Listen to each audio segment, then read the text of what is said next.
Before you watch, like, subscribe to the channel, and comment where you're watching from so we can deliver even more videos to you. The unraveling, colorful balloons danced in the gentle breeze as children chased each other between tables adorned with superhero themes. At the heart of it all, Sarah Miller adjusted her son's bow tie, her delicate fingers smoothing the fabric with the care of someone arranging not just an outfit, but a piece of her own heart. "Are you nervous, my love?" Sarah asked, watching her son's eyes, so much like her own, sparkle with anticipation. "A little," Ethan confessed, bouncing on his heels. "Do you think Daddy will like my party?" The innocent question made Sarah swallow hard. Mark had been absent in recent months, always with excuses about important meetings, business trips, unavoidable commitments. She smiled, masking the pain she felt every time her son asked about his father. "Of course he will. Today is your special day. Have you ever felt how a single moment can split your life into a before and after?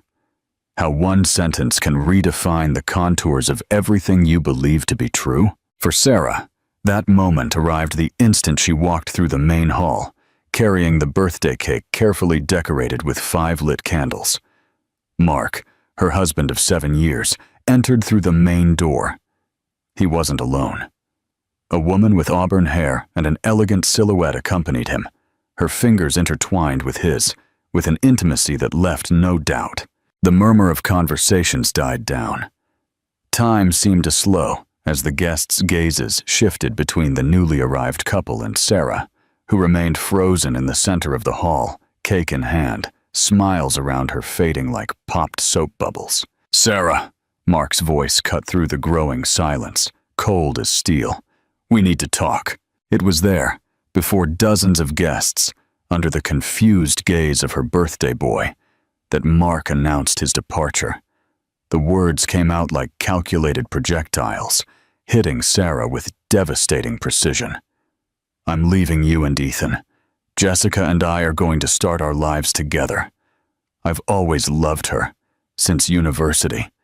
I tried to make our marriage work, but I can't pretend anymore." The world around Sarah began to spin. Her hands trembled, making the cake candles dance erratically.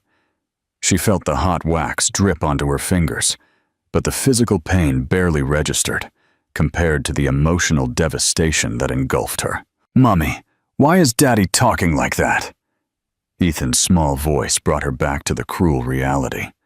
Her eyes met her son's, innocent, confused, scared. Something inside her broke and strengthened simultaneously. The days that followed passed like a hazy blur. Relatives trying to console, friends offering help, lawyers discussing settlements. Sarah moved mechanically, protecting Ethan as best she could, while her own heart bled silently. Sleepless nights, staring at the ceiling, replaying every moment of their marriage, searching for signs she had missed, clues she had ignored. She needed to get out of the mansion. Every room carried memories that now seemed tainted. With limited resources, Mark had controlled the finances throughout their marriage. Sarah found a small apartment across the city. It wasn't much, but it would be the fresh start she and Ethan needed. "I know it's not what we're used to," she said, as she helped her son choose which wall to stick his dinosaur posters on. "But we're going to turn this place into our new home, okay?" Ethan looked around, his eyes taking in the modest space, then smiled with the peculiar wisdom only children possess. "It's smaller, but it also means we're closer to each other, doesn't it?" Her son's simple words were the first ray of light amidst the darkness that had settled in Sarah's soul. What would you have done in Sarah's shoes? How do you cope when your world is turned upside down? Share your advice and experiences in the comments. Don't forget to like this video if you're hooked, and subscribe to our channel for more inspiring stories of resilience. A mother's fight weeks turned into months. New challenges arose, finding a job that allowed her to care for Ethan, dealing with questions she had known her for. "Why doesn't Daddy visit me?" managing money that barely covered basic expenses, and worst of all, the anxiety attacks that began to plague her. At first, they were just moments of shortness of breath. Later, full-blown attacks that left her trembling, heart racing, unable to function. She tried to hide it from everyone, especially Ethan, but the condition worsened. "You need to see a doctor," insisted Emily, her sister, after witnessing a particularly severe attack. "This isn't normal, Sarah. I'm worried." Reluctantly, Sarah eventually agreed. The waiting room of the doctor's office was cold and impersonal. She flipped through magazines without really seeing them. She watched people entering and leaving with expressions ranging from relief to concern. When she was finally called in, she broke down in tears as she tried to describe her symptoms. "I'm sorry," she murmured, wiping her face. "I'm not usually like this. I've always been strong." The doctor, Dr. Harrison, a gray-haired man with kind eyes, offered her a tissue. "Strength doesn't mean absence of tears, Ms. Miller. Sometimes it means crying and carrying on anyway." The tests were extensive. Sarah argued she couldn't afford all of them, but Emily insisted on helping. "Consider it a loan if you want, but I'm not letting you neglect your health." The follow-up appointment was when her world collapsed for the second time. "We have your test results," Dr. Harrison said in a controlled voice, his eyes fixed on the papers in front of him before looking up at her. "We've identified a brain aneurysm." The office seemed to have run out of oxygen. Sarah heard the medical explanations as if they were coming from very far away. Risk of rupture, constant monitoring, possible treatments. "What's the prognosis?" she finally managed to ask, her voice trembling. The doctor's hesitation said everything before he even replied. "Without intervention, we estimate about 5 years. 5 years. Ethan would only be 10. Who would take care of him? Mark had already demonstrated his disinterest in being a father. How could she ensure her son would be protected, loved, safe? Upon leaving the consulting room, Sarah leaned against the corridor wall, her breath ragged. It wasn't fair. It wasn't fair that after having her heart broken, she now faced the possibility of losing her own life. It wasn't fair that Ethan could lose both parents, in different yet equally devastating ways. She decided not to tell anyone about the diagnosis, except Emily, who had accompanied her to the appointment and now cried silently beside her. "I won't give up," Sarah whispered, more to herself than to her sister. "I need to find a way to secure Ethan's future, no matter what happens to me." That night, after putting her son to sleep, Sarah rummaged through old boxes she had brought from the mansion. Among photos and memories, she found a dusty folder containing engineering projects she had developed before meeting Mark. She had graduated with honors, dreamed of a brilliant career, but everything had taken a back seat to support her husband's ambitions. One project in particular caught her attention: an innovative system for capturing and purifying rainwater, designed especially for regions with water scarcity. At the time, it seemed like just an idealistic dream of a recent graduate. Now, looking at it with more experience, Sarah realized the revolutionary potential of that idea. "What if?"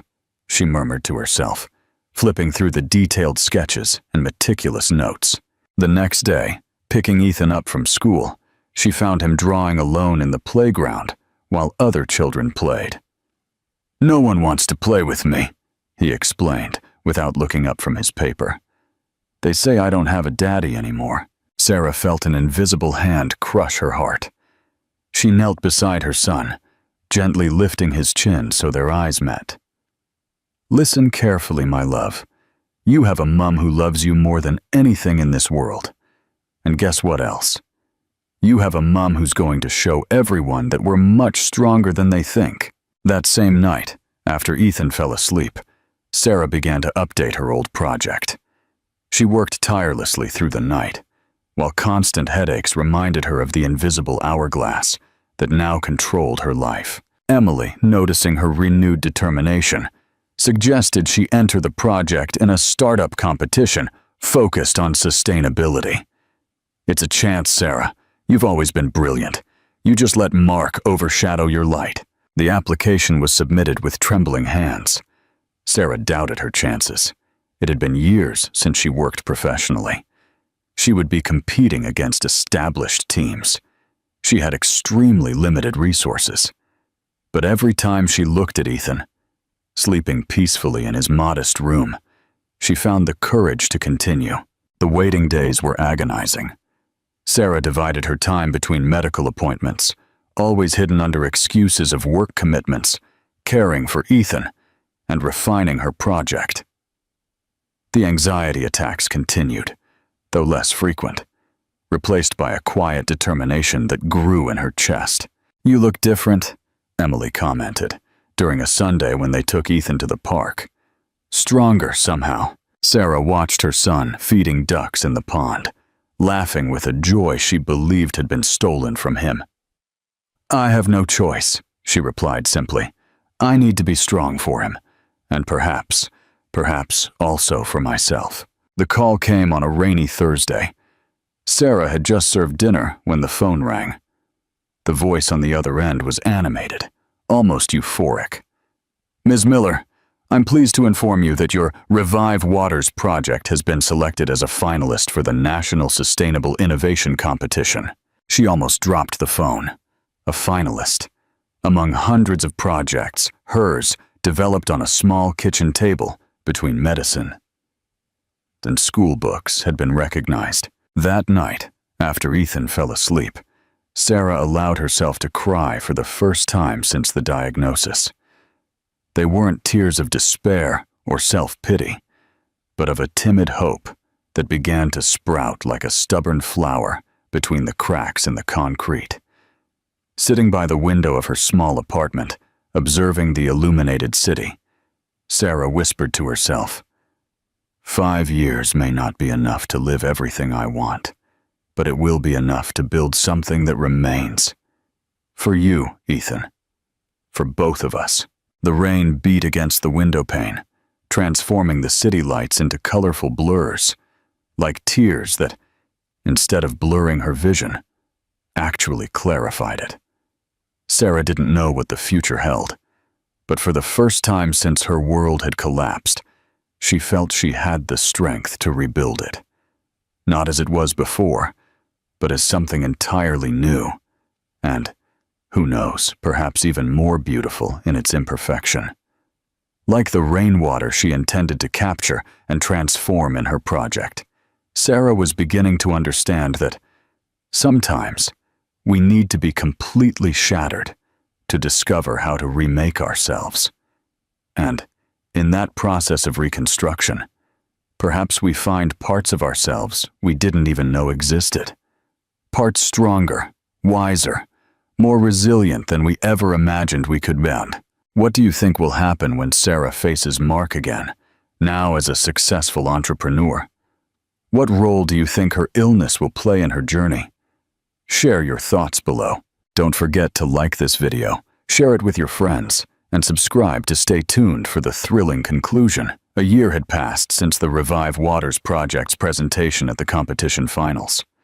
Sarah still vividly remembered that day, her trembling legs as she went on stage, her voice that insisted on failing as she explained her rainwater harvesting system, the cold sweat trickling down her back as judges took notes. Ethan was in the audience, holding a colorful sign where he had written, "My mom saves the world," in crooked, unaligned letters. It was the sight of that sign, that innocent smile, that gave Sarah the strength to finish her presentation, even when an episode of sharp pain threatened to break her composure. And then on the announcement that would change everything. First place, with a prize of £100,000 in seed capital, goes to Sarah Miller with the Revive Waters project. The auditorium erupted in applause. Emily, holding Ethan's hand, openly wept.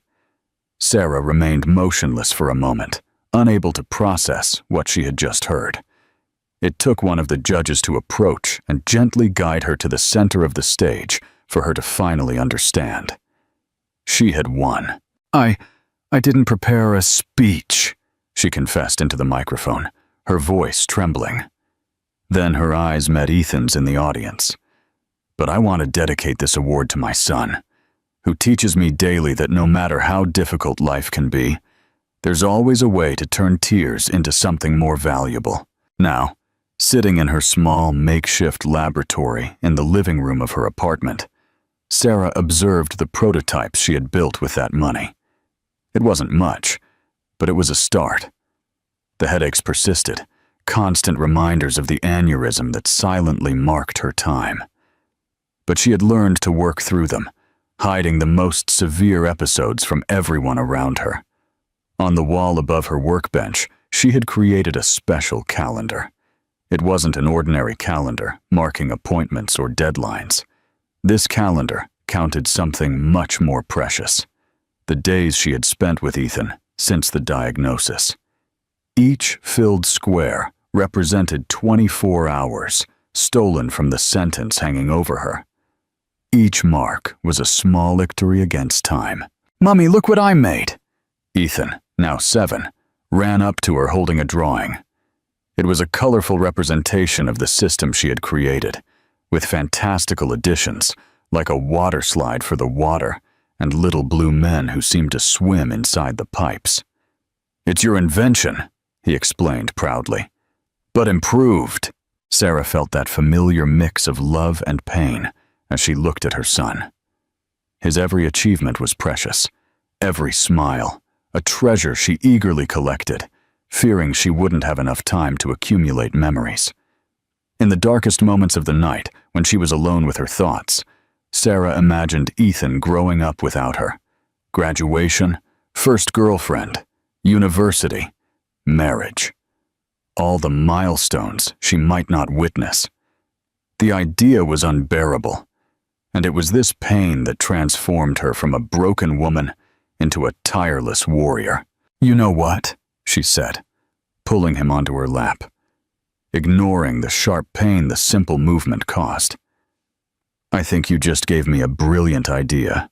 What if we add a cascading filtration system like your water slide?" Ethan's eyes lit up. "Then I'm an inventor too?" "The best one I know." Sarah kissed his forehead, absorbing the scent of children's shampoo and innocence.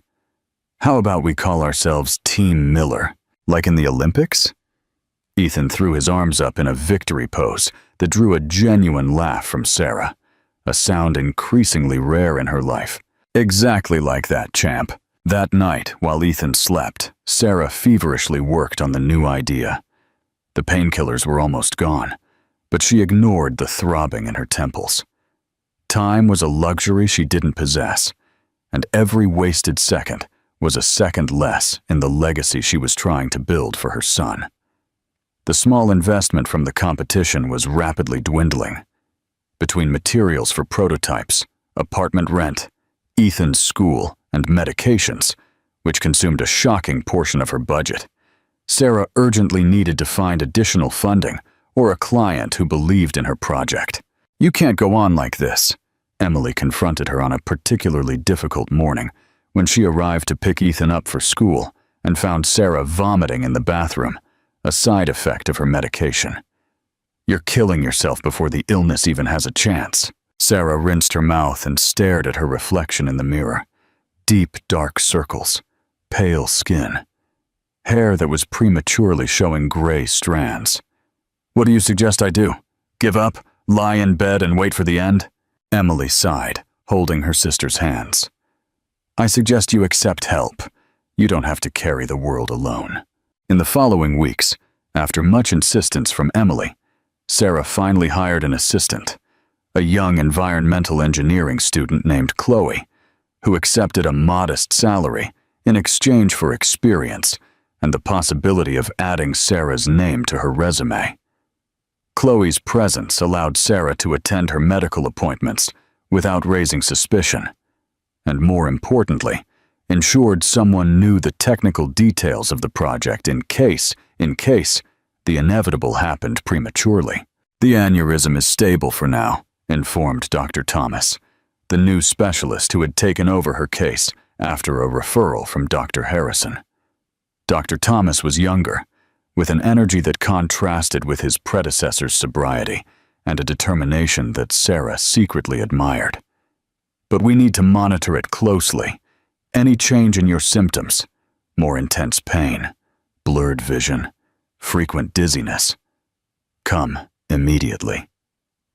She nodded, keeping to herself that the pains were worsening, that sometimes she woke with one side of her face numb, that on certain mornings her vision took a few minutes to fully clear. There was no time to be sick, not when her prototype was finally starting to attract the interest of small local investors. The first test installation of the Revive water system happened at a public school on the outskirts of the city. Sarah, Chloe, and a hired plumber worked an entire weekend to set up the system that would capture rainwater from the roof, filter it through the cascading mechanism inspired by Ethan's drawing, and store it in cisterns for use in irrigating the community garden. "Do you really think this will work?" asked the school principal, skeptically observing the structure that seemed too fragile to deliver all that Sarah promised. "I don't think so," she replied, adjusting the last filter. "I'm sure." 3 days later, a storm hit the city. Sarah stayed awake all night, looking out the window, calculating precipitation volumes and system efficiency. The next morning, ignoring Emily's advice to rest, she drove to the school under the persistent rain. What she found there changed everything. The schoolyard, normally flooded after heavy rains, was completely dry. The cisterns, designed to store up to 5,000 liters, were almost full. And the water, when tested, was clean enough not only for irrigation, but also for non-potable use within the school premises. The news spread quickly. A local newspaper published a small article. A local counselor, seeking to associate his image with sustainable projects, appeared for a photo. And, most importantly, representatives from 2 other schools contacted Sarah for quotes. "We're growing, my love," Sarah excitedly told Ethan as she helped him with his homework that night. "Soon, we'll need a real office." Ethan looked up from his notebook, where he struggled with letters that stubbornly jumbled before his eyes. Something that was beginning to worry Sarah, though she hadn't yet dared to investigate. "Can we paint it blue? Like water?" Sarah smiled, running her fingers through her son's hair. "We can paint it any color you want." It was on one of those rare nights when Emily convinced her to go out for dinner that fate prepared an unexpected encounter.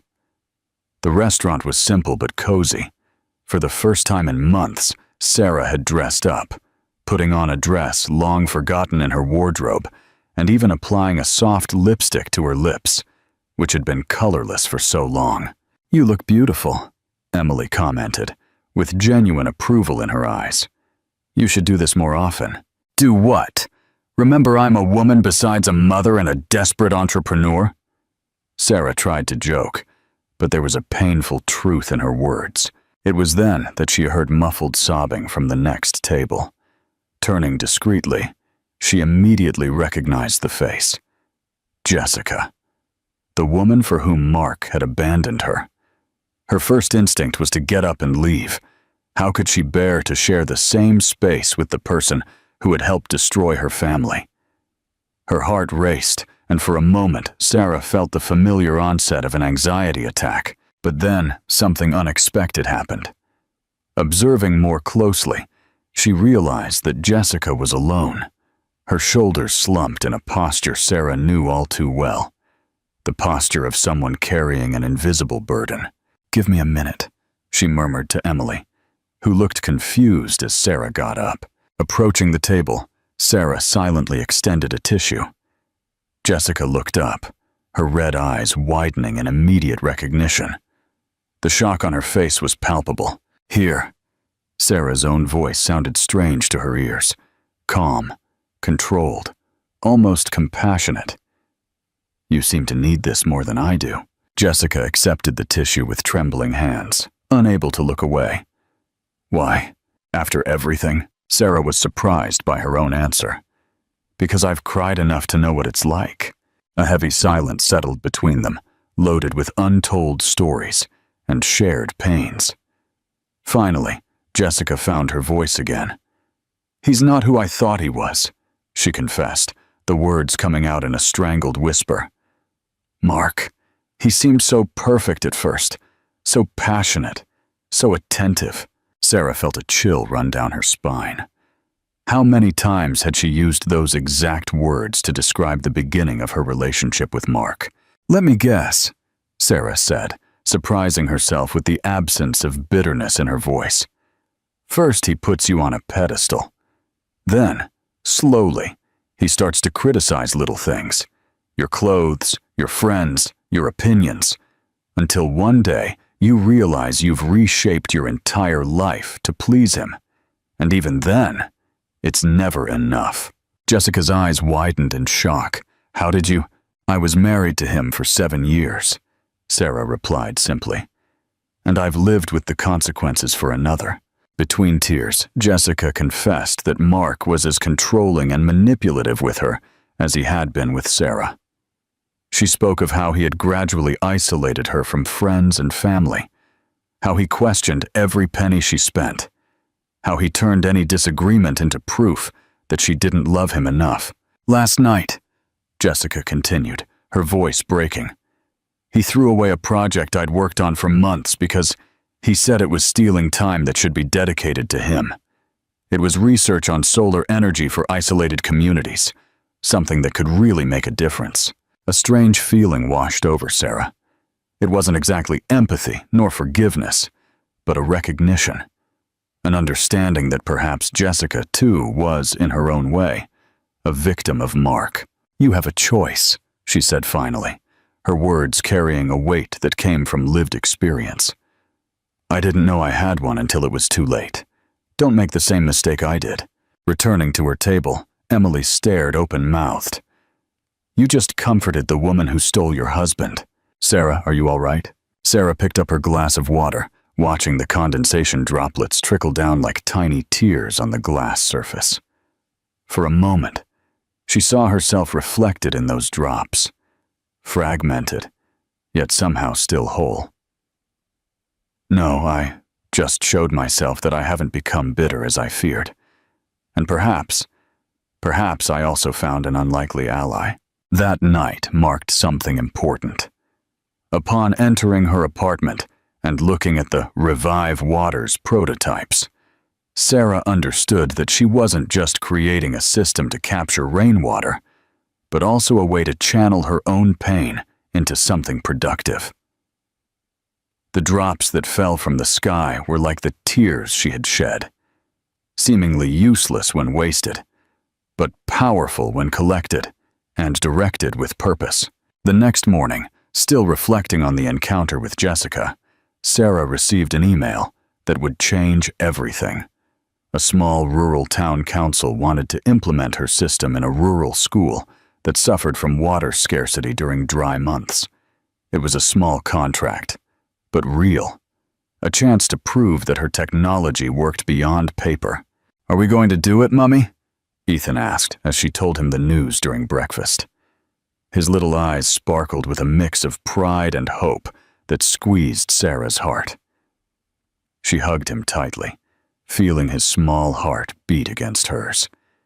Each beat was precious, a reminder of the time that inexorably passed. Yes, my love, this is just the first drop. Soon we'll have an entire ocean.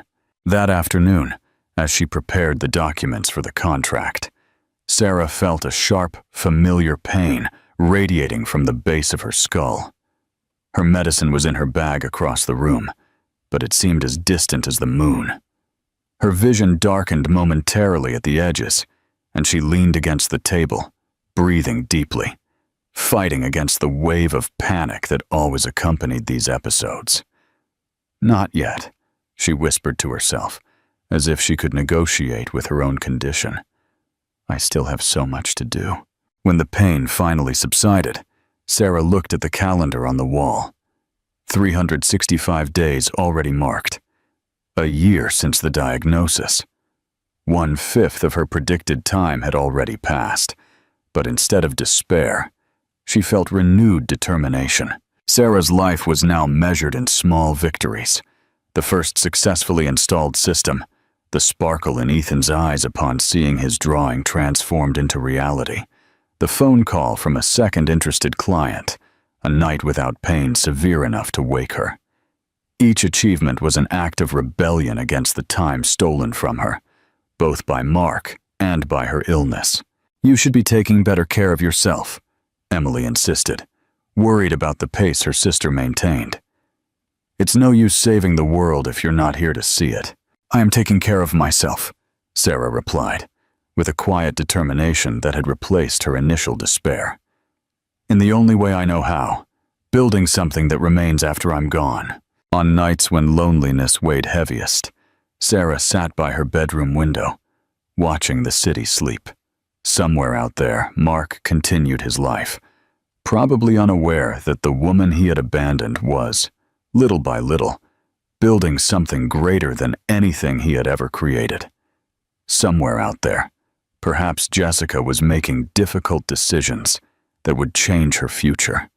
And right there, in the next room, Ethan slept peacefully, dreaming of water slides and little blue men. As night fell over the city, Sarah contemplated her small, nascent empire. In just 1 year, she had gone from abandoned wife to promising entrepreneur. The path was still long and uncertain, but for the first time in a long time, she felt she was navigating her own waters, no longer drowning, but learning to flow with life's currents, even the most turbulent ones. "Revive waters," she murmured to herself, observing the rain that began to fall softly outside, each drop carrying a promise of renewal. "Perhaps it's not just a name for the company, but also for me." How do you think Sarah will continue to battle her illness while pursuing her dreams? What kind of unexpected challenges or allies do you foresee for her? Share your predictions in the comments below. Don't forget to like this video and subscribe to our channel for more inspiring stories of courage and transformation. The ultimate battle. "He's not keeping up with the other students." Ethan's teacher's words hung in the small meeting room, heavy as storm clouds. Sarah sat straighter in her chair, her hands unconsciously gripping her purse. "What exactly does that mean?" she asked, trying to keep her voice steady. Ms. Davies, a middle-aged woman with kind eyes behind square glasses, pushed some papers across the table. They were Ethan's assignments, now 8 years old. Sarah immediately recognized her son's uneven handwriting. Inverted letters, incomplete words, sentences that seemed to dance across the page without apparent order. "Ethan is extremely creative, and his verbal comprehension is exceptional," Ms. Davies continued, "but he's having great difficulty with reading and writing. I've noticed he frequently inverts letters, confuses right and left, and seems to struggle to associate sounds with corresponding letters." Sarah ran her fingers over the pages, feeling each uncertain stroke like a small stab to her heart. How had she not noticed? She had been so consumed by work, by illness, by the fight to secure her son's financial future, that she had missed important signs right before her eyes. "We want to suggest an evaluation with our educational psychologist," Ms. Davies continued. "We suspect Ethan may have dyslexia." The word fell like a weight on Sarah's chest. Dyslexia. A new battle for her son to face. Another obstacle on a path already too difficult for such a young child. "Of course," she agreed automatically, though her mind was already calculating costs, reorganizing budgets, sacrificing some other need to accommodate whatever Ethan required. "I'll do whatever is necessary." Upon leaving the school, a sharp pain shot through her right temple, so intense that Sarah had to lean against the corridor wall. Lately, the episodes were becoming more frequent, harder to ignore. Dr. Thomas had expressed concern at her last appointment, suggesting medication adjustments, additional tests that would consume even more of her scarce resources. "Mummy, are you okay?" Ethan's voice brought her back, his worried little eyes observing her intently. Sarah forced a smile, straightening up with effort. "Just a little tired, my love. Shall we go home?" On the way, Ethan excitedly talked about a science project his class was developing, something about the water cycle, a topic that always fascinated him due to his mother's work. Sarah listened, nodding at the right moments, but her mind was divided between the physical pain throbbing behind her eyes and the new concern that had just been added to her already long list. That night, after putting Ethan to bed, Sarah sat at the kitchen table with her laptop, voraciously researching dyslexia. She absorbed articles, parent testimonials, teaching strategies, therapeutic resources, anything that could help her understand what her son was facing and how she could support him. Among her readings, one sentence stood out. "Dyslexia is not an indicator of intelligence. Many people with dyslexia have above-average IQs and excel in areas like problem-solving, creative thinking, and spatial visualization." Sarah thought of the water slide drawing that had inspired her filtration system improvement. She thought of Ethan's incredible ability to build complex structures with building blocks, how he could visualize solutions that even she, a trained engineer, couldn't immediately see. "Your brain is special," she whispered to her sleeping son later, when she checked to make sure he was well covered. "Not broken, just special." The following weeks were filled with evaluations, meetings, and an official diagnosis that confirmed the teacher's suspicions: moderate dyslexia, accompanied by some ADHD characteristics. The treatment plan would involve specialized therapy twice a week and classroom adaptations. Revive Waters began to gain modest recognition. After the first successful projects in schools, a small condominium had hired Sarah to implement her system, followed by an organic farm seeking sustainable irrigation solutions. They weren't highly profitable contracts. Sarah often charged just enough to cover costs and ensure a small profit for reinvestment. But they built a solid reputation. Chloe, her assistant, now worked full-time, taking on responsibilities that allowed Sarah to better balance her time between the company and Ethan's needs. Emily continued to be a pillar of support, often caring for her nephew during afternoons when Sarah had meetings or when the pains became too incapacitating to disguise. It was in this context that Mark reappeared after almost 6 months of no contact. A call on a Sunday afternoon, asking to see his son. Sarah hesitated. Previous visits had been painful for Ethan, who would be anxious for days before and deeply disappointed afterward when his father inevitably canceled at the last minute or showed up for only an hour before inventing some urgent commitment. "I have news to tell him," Mark insisted on the phone, his voice carrying that familiar note of authority that brooked no refusal. "For Ethan's sake," Sarah agreed.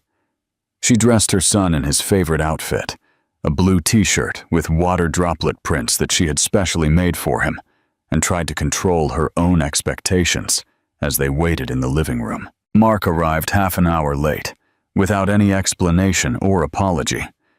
He entered the small apartment with the dominant presence he always had, looking around with thinly disguised condescension. "You still haven't found a better place?" was his greeting to Sarah, before turning to Ethan with a smile that didn't reach his eyes. "So, champ, how's school?" The innocent question triggered a series of events that Sarah would never forget. Ethan, in a mix of excitement and nervousness from being with his father, began to talk about his recent diagnosis, explaining in simple words how letters sometimes danced on the page and how he was attending special classes to help him. Mark's face transformed, hardening into a mask of disapproval. "Dyslexia? That's just an excuse for lazy kids. In my day, kids who couldn't read properly just tried harder." Ethan's hopeful smile vanished instantly, his little eyes filling with tears. Sarah felt something snap inside her. Not her aneurysm, but some last reserve of regard she still held for the man she had once loved. "Get out!" she whispered, her voice trembling not from fear, but from a cold fury she had never experienced before. "Get out of my house now!" Mark seemed shocked, as if he had never imagined she would dare to confront him. "You can't stop me from seeing my son." "Your son?" Sarah laughed, a humorless sound. "You've only remembered you have a son 3 times in the last 6 months, and now you have the audacity to invalidate a diagnosed medical condition because it doesn't fit your perfect vision of how he should be." Ethan watched the confrontation with wide eyes, a small hand gripping his mother's t-shirt hem. "The door is there," Sarah pointed, keeping her voice controlled despite the tremor in her hands. "Next time you want to see Ethan, it will be through supervised visits, as determined by the court, and I suggest you educate yourself on dyslexia before then." After Mark left, slamming the door hard enough to make the hallway nurse appear alarmed, Emily looked at her sister with a mix of shock and admiration. "That was liberating," Sarah added, feeling strangely energized despite her physical exhaustion. "I should have done that years ago." That night, alone in her hospital room, Sarah made the final decision about the experimental procedure. She sent an email to Chloe with detailed instructions about the company. She called her lawyer formalizing the partial sale of her shares and wrote a long letter to Ethan. A letter she hoped he would never have to read, but which contained everything she wanted him to know should the worst happen. When Dr. Thomas came to make his last round, he found her calmly looking out the hospital window at the illuminated city. "I've decided to have the procedure," she informed him bluntly. "I want every extra day I can have with my son." Dr. Thomas nodded, a slight smile forming at the corner of his lips. "I suspected that would be your decision. We'll begin preparations tomorrow." He hesitated for a moment, something clearly on his mind. "Sarah, there's an opportunity I'd like to discuss with you. A pilot project in the Highlands for the implementation of sustainable water systems in drought-affected communities. When you recover, well, we're looking for specialists who can lead the initiative in the field." Sarah looked at him, surprised. "You're offering me a job? Now? I'm offering a purpose for your recovery," he corrected gently. "Something to plan for, to visualize while we fight for your life." For the first time in weeks, a spark of true hope ignited in Sarah's chest. Not just the possibility of more time, but the chance to use that time to do exactly what she had always dreamed of: bring her technology to those who needed it most. "Why are you doing this for me?" she asked, genuinely intrigued by this man's persistent interest in her well-being. Dr. Thomas briefly held her hand, a professional gesture, but with a gentleness that communicated something more. "Because I believe some lives are measured not in years, but in impact. And yours, Sarah Miller, has only just begun to make ripples in the world." That night, as the city slept and the hospital corridors quieted, Sarah allowed herself, for the first time in a long time, to dream not just of survival, but of life. A life beyond illness, beyond daily struggle, beyond the constant fear of the end. And, in those dreams, she saw not just Ethan growing strong and confident, not just her company flourishing and helping communities, but also new possibilities she hadn't dared to consider, like the sparkle in a doctor's kind eyes, who spoke of purpose and impact as if they were the same thing as hope. The true victory. Under the intense Highland sun, Sarah observed the horizon where the blue sky met the parched earth. A year had passed since the experimental procedure that, against all odds, had granted her a second chance. The scar, almost imperceptible near her right temple, was the only visible trace of the battle her body had fought. A battle she was, according to the latest tests, winning. "Ready?" Dr. Bent approached, offering her a bottle of water, He was no longer just Dr. Ben. In recent months, he had become simply Ben, a friend, a confidant, and gradually, something more that neither of them yet dared to name. Sarah smiled, accepting the water, born ready for this moment. Before her, the first complete Revive water system, on a community scale, stood like a sculpture against the rural skyline. Collection tanks, cascading filters, underground reservoirs, all designed to transform the rare but intense rains of the region into a constant supply of water for a community of 300 people who, for generations, had lived at the mercy of drought. More impressive than the physical structure was what it represented. After the successful procedure, Sarah had dived headfirst into the project proposed by Ben. Revive Waters was no longer just a small, struggling company. It had become the center of an internationally funded pilot project with the potential to revolutionize access to water in arid regions around the world. "Mommy, look!" Ethan, now 10, ran towards her. A year of specialized therapies had worked wonders. His reading had significantly improved, and his self-confidence had grown with his height. "Mrs. Henderson taught me how to make a filter with plastic bottles and sand. It really works." Sarah hugged her son, feeling her heart overflow with gratitude. Every day with Ethan was a gift that had almost been denied to her. "That's wonderful, my love. Perhaps we can add your filter to the manual we're creating for schools." Ethan's face lit up with the suggestion. "Really? I'll draw the instructions properly." As he ran back to the community house where they were staying, Sarah exchanged a meaningful look with Ben. Both knew what went unsaid, how precious every moment like this was, how every smile from Ethan was a victory against the time that had almost been stolen from them. "He's flourishing here," Ben commented. "I never imagined an urban child would adapt so well to the highlands." "Ethan always had that gift of finding beauty where others see only scarcity," Sarah replied softly. "Perhaps because from an early age he needed to find strength in difficult situations."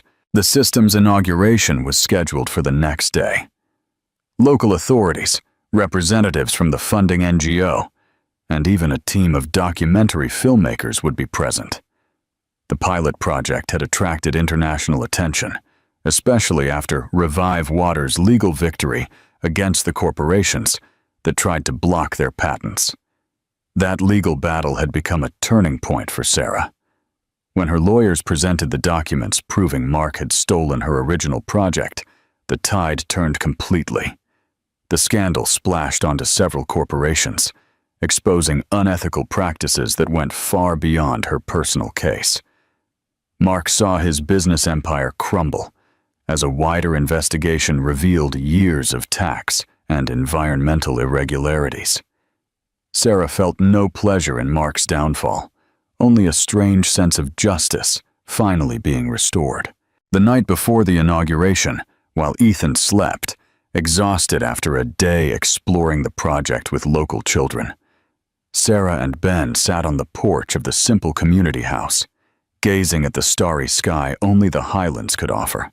"Have you ever thought about giving up?" Ben asked suddenly.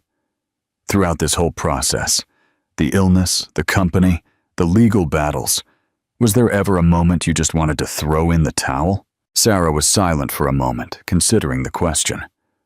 "Every day," she finally admitted. "Every morning I woke up in pain. Every night I spent sleepless worrying about Ethan's future. Every time Mark tried to diminish me, or those corporations threatened everything I had worked for. Yes, I thought about giving up. But I couldn't." "You couldn't," Ben completed softly. "I couldn't. When you have someone who depends completely on you, giving up isn't an option."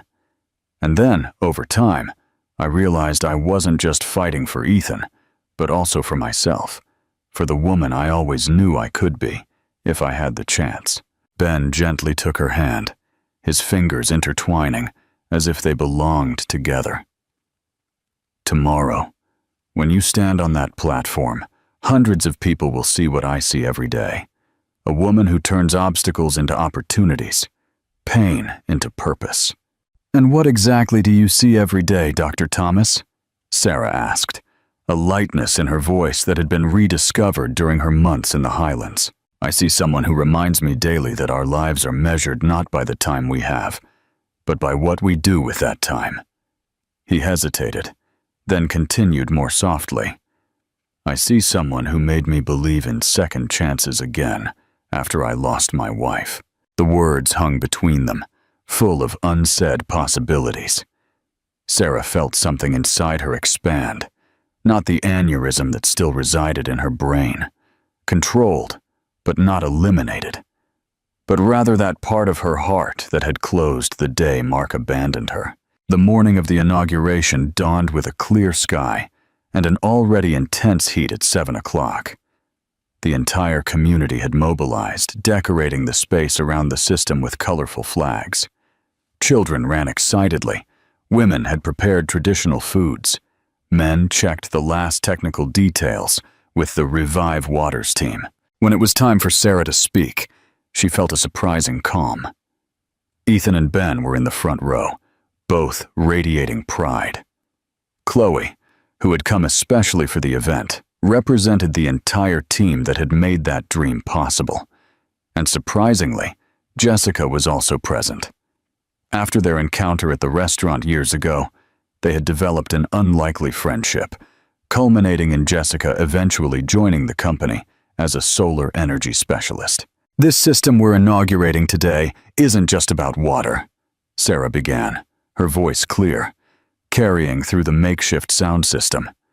"It's about transformation, about taking something many consider scarce or impossible and revealing its hidden potential." Looking at those hopeful faces, Sarah made a spontaneous decision. It was time to share her complete story. Few people know this, but when I started this project, I received a diagnosis of a brain aneurysm. The doctors gave me 5 years to live. A murmur went through the audience.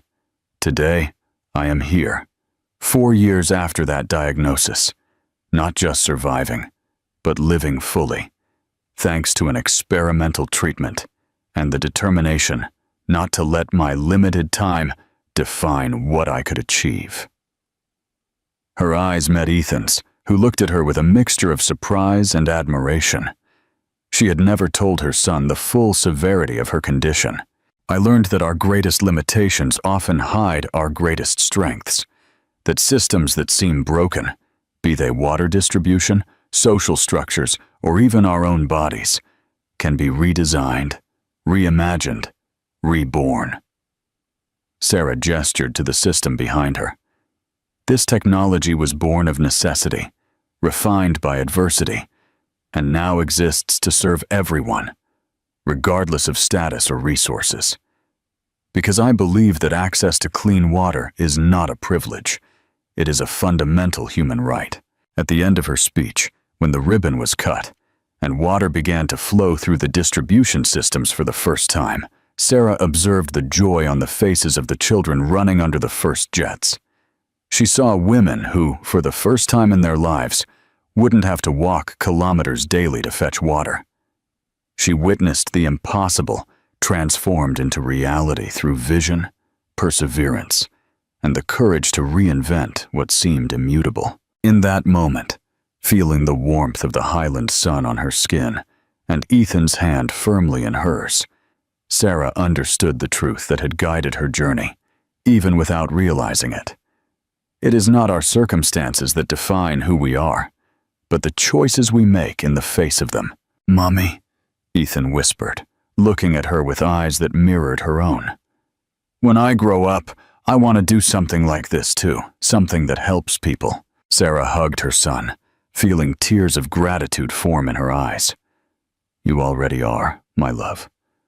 Every time you choose to be kind, every time you persist despite difficulties, every time you use your imagination to solve a problem, you are already changing the world, drop by drop."